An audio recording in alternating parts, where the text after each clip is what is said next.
Hello, Danny Crawford. This is my second episode in Yellow Shoelaces, and I have with me a superstar. I want to say in the making, but he's already a made superstar. Danny Crawford. He is a fitness trainer extraordinaire. And you want to introduce yourself, sir? What did I leave out? You left out a lot. Okay. All right. So, hello everyone. Danny Crawford.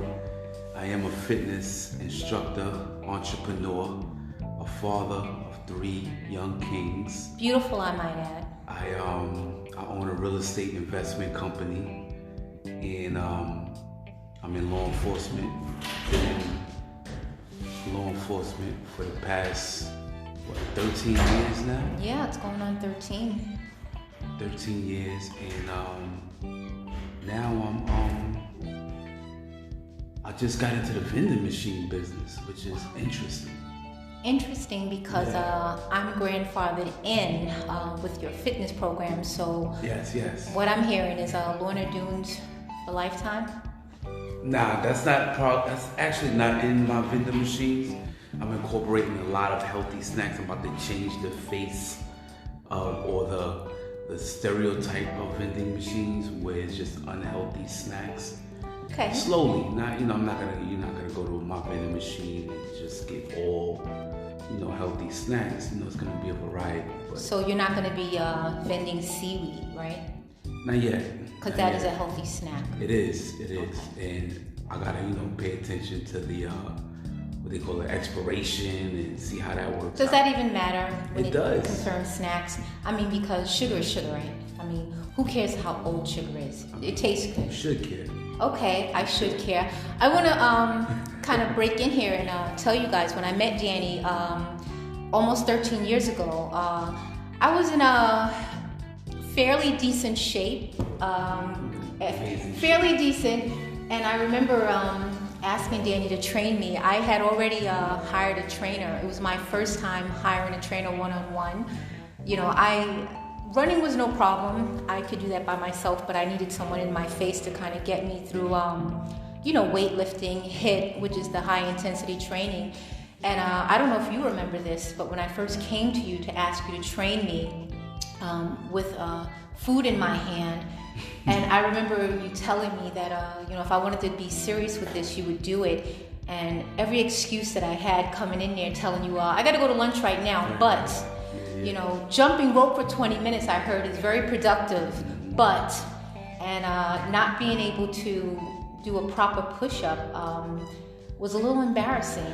The crazy thing is about that is, you were my first client. I never even, I always thought about it, but I never really thought about training. So how I got into training was through you. But how you came to me was you saw a little transformation that I created for myself. Amazing transformation. You when I saw the dedication, and that's one of the reasons why I dumped my trainer, because I didn't feel she was committed. I kind of felt like I needed someone in my face, and I felt like she might have been going home eating a pack of Oreos and crying, only to come in the next day to train me. Right. So I love the dedication, and I figured, I'd rather be training with someone that I actually knew. I actually saw this person every day, living what you were, teaching. Yeah, and it's funny because you kind of sparked that in me. Our sessions gave me the confidence to start training other people. And then, remember, I started training you before I was even certified. So I was just, we were just winging it. You were kind of like my guinea pig. And it hurt being a guinea pig. It hurt. So all those lab rats that you see they can't cry out, that was me, but I was crying out. And I wanted to quit so many times, but you pushed me mentally. And, your business grew. And, I took some of your classes, especially the afternoons in the park. Mm-hmm. But you've grown since then. You're in a different gym. I just kind of want to touch on some of your client stories. And you don't have to name names. Yeah. You can give initials like D Shizzle or, B Love. But what are some of the craziest stories you have, as a trainer? Yeah. And I get people don't want to do it their way. They're eating crazy foods, but what are some of the craziest stories you've had as a trainer? I had a few, but I want to tell you like a scary thing, because I've had clients like throw up or dizzy, lightheaded. Had a client that had a panic attack. From working out? Yeah, after the class, because your heart rate is up, and if you're prone to panic attacks, that kind of like is a trigger from high intensity workouts. Oh my God, I'm getting in shape. Oh my God, I'm getting in shape. Nah, it's not even. I don't know. I'm not trying to figure it out, but that was crazy. We called the ambulances. We didn't know whether, because a panic attack is the same symptoms as a heart attack. Yeah. So we didn't know what it was. I was like, let's just call a bus, and ambulance came. And he doesn't mean the M28. He means the ambulance. Yeah. That bus. Right. So, but there's one client. Me and her, we were training in the gym, and we had an hour session. So we're like 50 minutes into the session. It's like the end. And she's like, so we're in the basement of the gym. The locker rooms are upstairs. So she's like, damn, we gotta go all the way upstairs to the locker room. I'm like, yeah. She's like, all right, just wait a couple of minutes. So I'm looking at her, and I could tell that she's like a little bit out of it. Okay. So I'm like, do you need to sit down?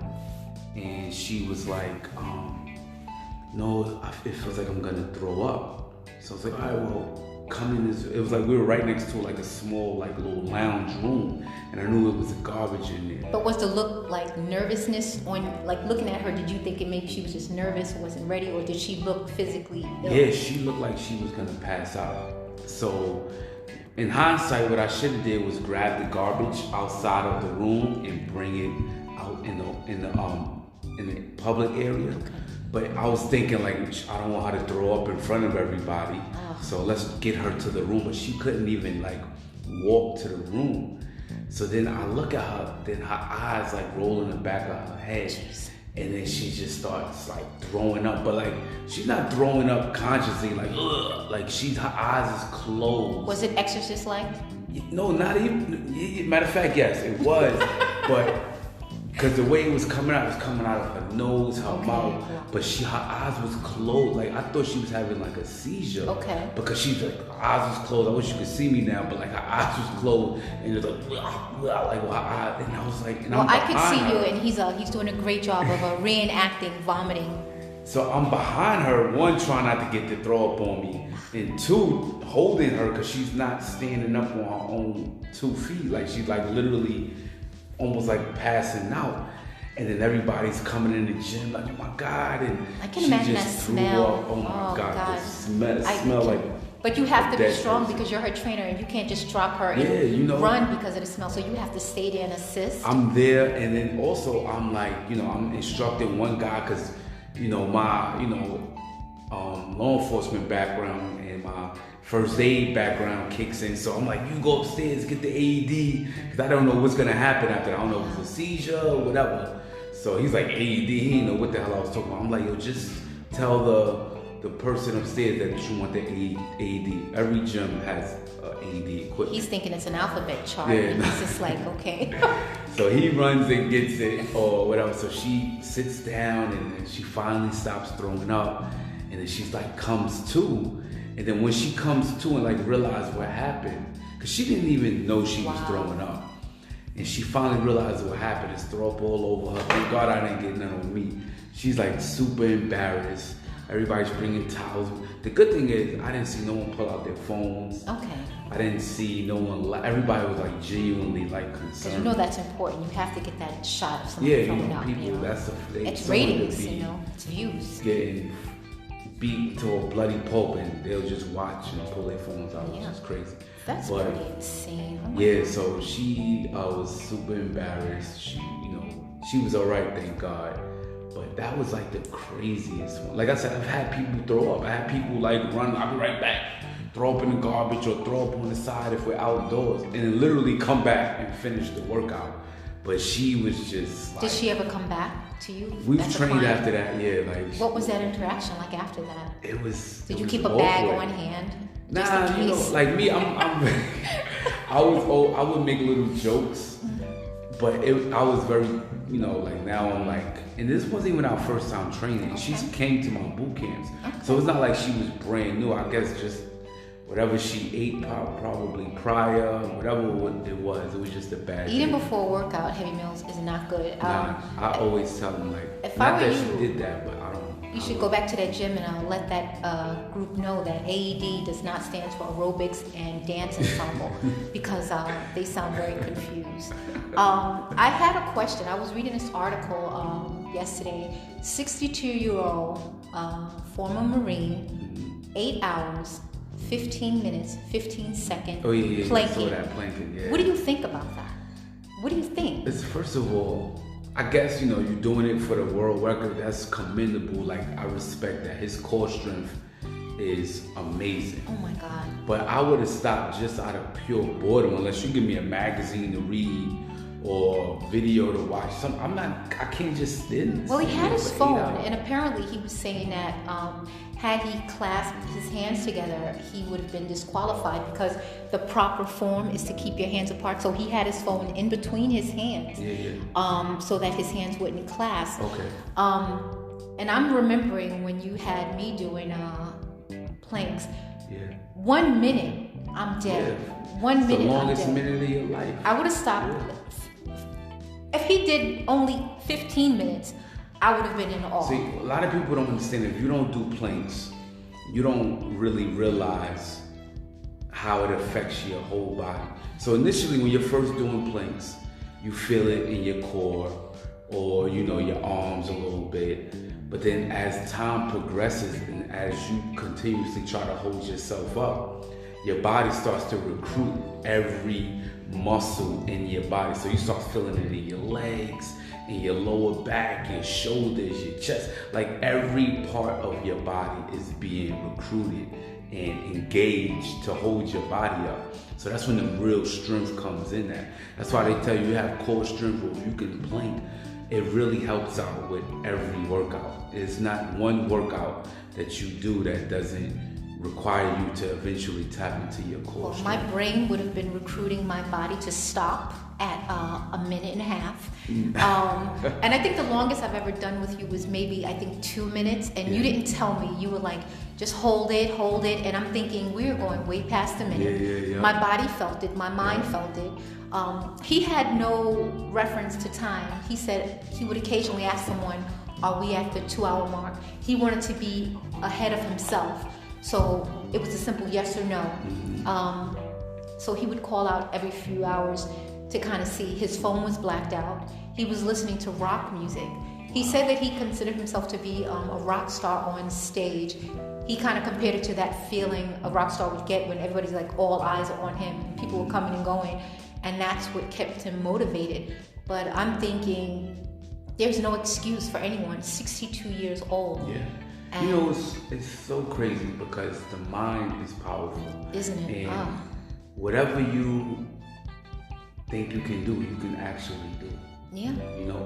And if you think about the Wright brothers who invented flying, think about it. We thinking about flying. Oh, I can't fly. We thinking like jumping off our feet and literally flying like a bird. Of course we can't do that. But what can we do to creatively and how can we fly? You know what I'm saying? And now we're flying all over the country, all over the world. And of course we're not doing it by our own hands, but we're using our brains to help us, assist us in accomplishing that thing that you never even thought you would be able to do. Yeah, I guess my flight would be laying off the snacks because I have an addiction hard, and I think anybody that knows me and you, and I had moments when Danny actually helped me to accomplish my half marathon, and I did that maybe I think 3 or 4 years ago now, and I kind of fell off. I'm trying to get back to where I was, but mindset is everything, and have someone working out with you who's steadily pushing you. And I told you before, I'm a forever never amen type of person when I have a trainer. But unfortunately, Danny's on to bigger and better things now, so he has no time to keep me in Listen. and to plank shape. Let's go back to the snacks part. Okay. You know, because you. I'm sitting here with Lorna Doones, by the way, and he's judging me. No, because you keep referring to the snacks. I love them.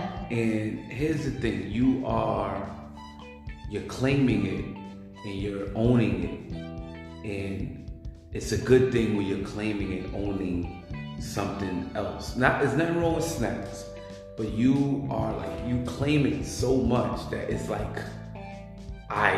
This is what I do. I'm a snacker. I eat snacks.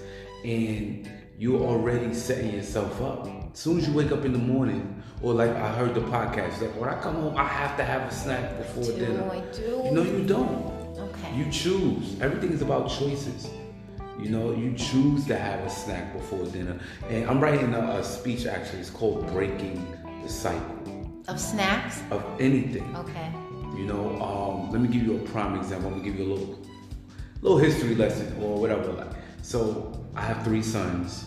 I'm a black father, and I don't believe in hitting my kids. Okay. Right? I'm a firm believer in talking to them. I'm a firm believer in giving them lessons and helping them whenever they make a mistake, giving them alternatives to the mistake that they made and how they cannot make that mistake again.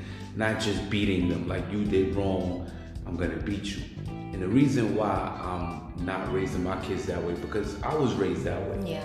I used to get spankings. My mother never abused me, but I used to get spankings. I don't think they called them spankings back then. I'm just, We got jacked.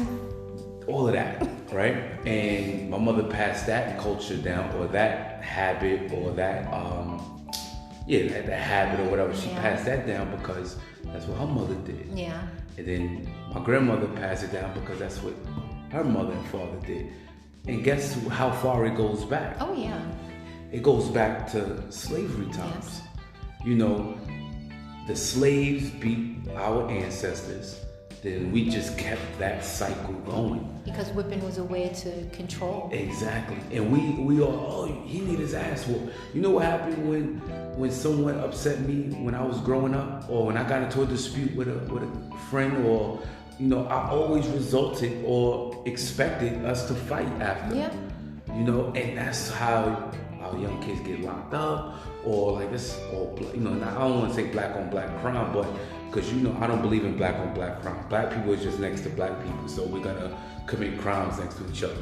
White people are next to white people. They're gonna, it's all about demographics. So I don't believe in the black on black crime talk. But anyway, the whole thing about breaking the cycle. So now I don't want to beat my kids, because I don't want my kids to beat their kids, and because you start teaching the kids that violence is the answer. Of course, you got to protect yourself. I teach my kids how to fight. I teach them how to exercise, protect themselves. But as far as punishment, you don't deserve to be get a beating for coming home with bad grades. So what do you think of that woman who, in the bathroom, I forgot which state it was, her son, I think it was her son or a woman in the stall with her, their son, she made this kid get down and do push-ups because he was misbehaving. What do you think of that type of punishment? I think that's cool. I do that to my kids. But at this point, my kids, it's not a form of punishment for them, because they've been working out with me since they were babies. So if you threaten him with a push-up, he's no problem. Yeah, they're gonna just do it. What else you want? Some sit-ups? Exactly. So now, my punishment is I take things from them. I'll take a game. No Fortnite. My kids love Fortnite, the game. People still play that? Well, kids do. Okay. I do stuff like that. My youngest son, he loves basketball, so he acted up in school. So I suspended him for 1 game. I was the coach too, so I'm like, you're suspended for 1 game, and that devastated him. Wow. So, and he's behaved himself. So when you teach them, there are consequences to your actions, but the consequences doesn't have to mean you're gonna get your ass whooped, or you're gonna get beat, or you're gonna get spanked. That's just, talk to your kids. That's how they learn, and that's how they learn to communicate with their peers and their teachers and their kids when they get older. So. Okay, well, what I got from that is I'm not going to be punished for eating snacks, but I should stop. What you got from that is breaking the cycle. I'm breaking the cycle. So you need to break the cycle, and if you're gonna snack, healthy snacks is okay. You I'm all have a about the sugar seafood. craving, fruit. I love. You know? I eat grapes in the morning though. When I get up in the morning, first thing I do, I have just grapes saying. I'm just saying. and blackberries. Eliminate the options of bad snacks. Okay, so you Don't heard it put here. in your house. And Danny we've had these Crawford. conversations before. We've had it. She act like this is like new, but this is like redundant for me because she know the tools that you got to do. It's all I about know the willpower. tools. It is willpower, and I've cut down tremendously on my snacks. And by the way, this is sponsored by Lorna Doone. No, you get it's not. 6 in a pack, This and is they're sponsored delicious. by Versatile Fitness LLC. All right, Lorna Doone. Lorna Doone, and if you sign up for Versatile Fitness, you will be rewarded with 1 Lorna Doone for good behavior. That is not true. That is not true. Okay, I'm not encouraging anyone to snack. You should stay away from sugary snacks and eat healthy snacks. Is there anything else you want to tell my listeners about yourself, Danny Crawford?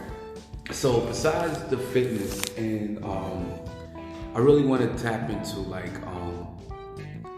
your mentality, like where we should be as people, and like your mental health, because all of that goes along, like fitness, your mental health, family, finances, all of that like intertwines with each other. If you're physically fit, you're more clear mentally. You have more clarity. agree. I totally agree. You know, it's like an antidepressant. It boosts up your confidence. It releases those endorphins to make you feel good during the day, especially if you start your workout regimen in the morning. And then, you know, if you have more clarity, you make better decisions. And a lot of people don't realize better decisions financially too is so important. Yeah. You know, a lot of us aren't financially literate, and we have this mentality, this check the check mentality. Yeah. And you know, we say we don't have time, or you know, we rely on other people or our job, and we allow them to put a cap on our potential.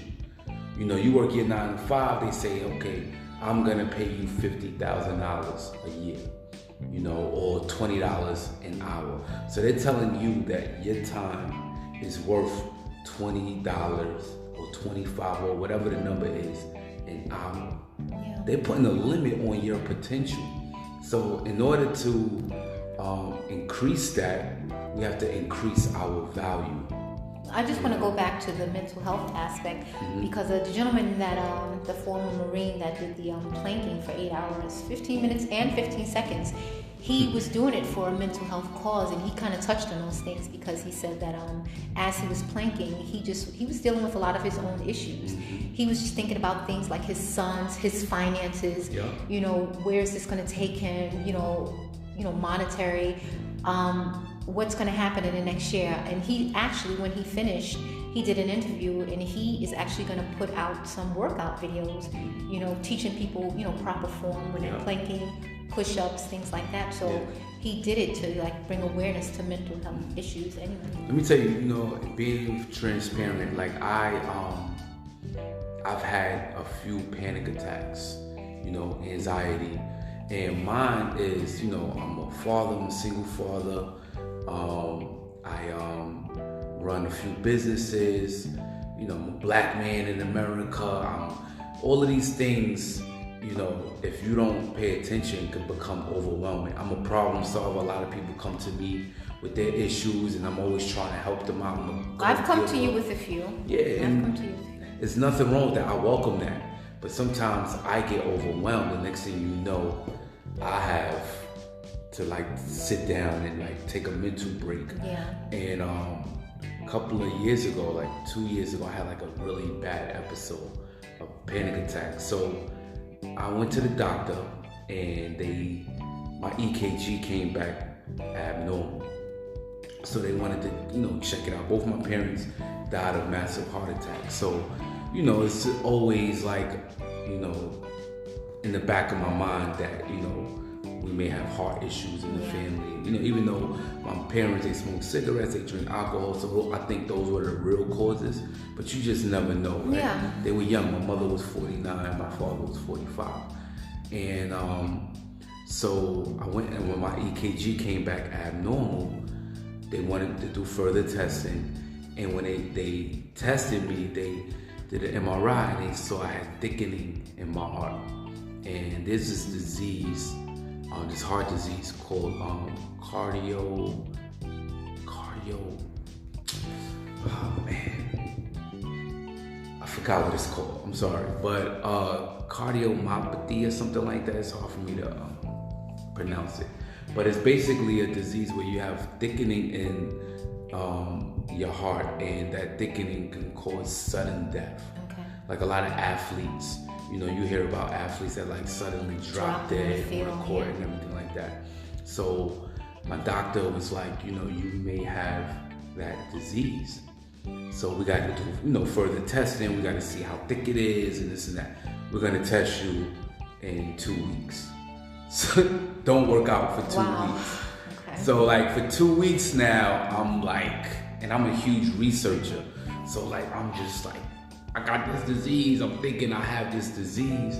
So if I lift the weight, I'm going to drop. Yeah, so he told me don't work out. And then me not working out, which is part of my therapy, and is making it worse. My profession, all of that, that's making it worse. So after a week, I'm like, listen, I might just have to die on this field. Because I'm stressing and making it worse. Yeah. Worried about what I can't do and what's going to happen to me. So yeah. So I worked out and I paid attention to my body and but I needed to work out. So I'm like running, I'm lifting. I'm like, yo, forget all of that. I'm working out. So one day I go to meet up with a client and I go to train the client. I was feeling off that day. Like I felt like something. And I'm like, yo, what's going on? So I come home and my son's mother, I'm like, yo, something's going on. Like I'm having shortness of breath. I feel like an elephant was like on my chest. So she's like, just take a deep breath and this and that. So I'm breathing. Next thing you know, I'm just like crying uncontrollably. Like, I don't know why I'm crying like this. I'm like, I don't know what's going on. I'm like crying. And I got like a blood pressure thing at my house. So I think we checked my blood pressure. It's like 170 over, like, it's like astronomical numbers. So I rushed to the emergency room. So I go to the emergency room, they do an EKG, and they see it's abnormal. I neglect to tell them that I have thickening in my heart, so I'm just like, whatever's abnormal. So they come rushing out, because my blood pressure was high too, so they come rushing out, put me in a wheelchair, rush me in the back. So they put me in the back, they put me on the bed, they rip my shirt open, they start putting all of these things on me. Because to be so young with that blood pressure number is crazy. And with the abnormal EKG and with the symptoms I was having, they inject me with the, whatever medicine to reverse a heart attack. So that my son's mother comes in and she's like, to the doctor, like, what's going on? And the doctor is like, he's having a heart attack. And I overhear him.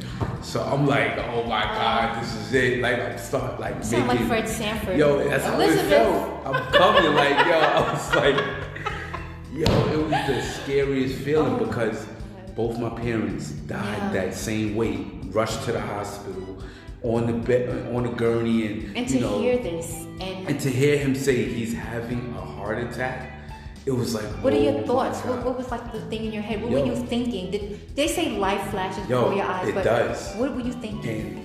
And I know exactly what I was thinking because I told the story before, and I just remember making peace with God, asking Him to watch over my kids, forgive me for all of my sins, like all things that you don't know that you're gonna start doing, and then the medicine, which I don't know at the time, it starts taking effect, so everything starts calming down. But I'm thinking I'm dying. I'm like, you didn't put up a fight. You didn't think to fight. I didn't even think that. I was just like, this is it. So when it starts calming down, I'm just like, so I'm breathing. I'm like, I feel like everything calming. So I'm thinking like, all right, this is it.